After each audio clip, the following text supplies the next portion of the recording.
Aux portes du désert, un système de téléphérique urbain est testé à grande échelle.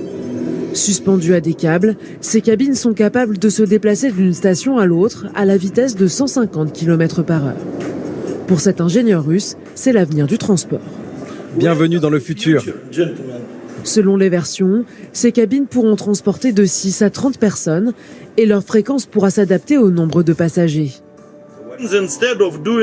Ce qui veut dire qu'au lieu d'avoir un énorme bus où 100 personnes se retrouvent compressées comme des sardines dans une boîte, là on peut envoyer les cabines les unes après les autres.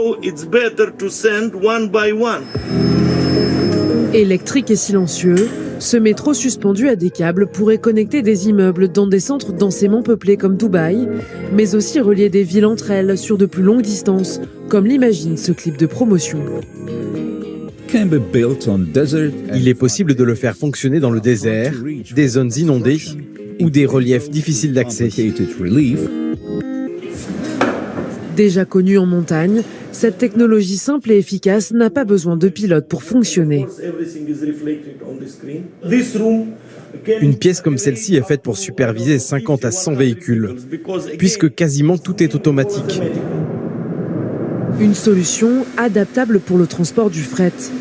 Selon ses inventeurs, ce mode de déplacement serait l'un des moins chers au monde, avec un coût, hors construction, de $1 pour 100 tonnes déplacées par kilomètre. Ce que nous faisons, c'est de quitter le niveau du sol qui est surencombré avec des gens, des embouteillages, des bus, avec tout. Et nous allons au niveau supérieur qui, Dieu merci, est encore disponible. Sans détruire la nature ou les constructions existantes et sans émettre de gaz, nous offrons une solution économique et écologique. Cette installation est financée par le centre d'innovation de Sharjah, l'une des villes les plus embouteillées des Émirats. Avec un budget d'1 milliard d'euros par an, les autorités veulent attirer les startups étrangères à la recherche de capitaux. Les Émirats ont une stratégie, à l'horizon 2030, de passer d'une économie basée sur le pétrole à une économie de la connaissance. 1. Il faut encourager l'innovation. 2. Financer scientifiques et entrepreneurs. 3. Se concentrer sur les nouvelles technologies comme l'intelligence artificielle, la blockchain, l'impression 3D. Et 4. Créer des entreprises qui viendront enrichir notre pays.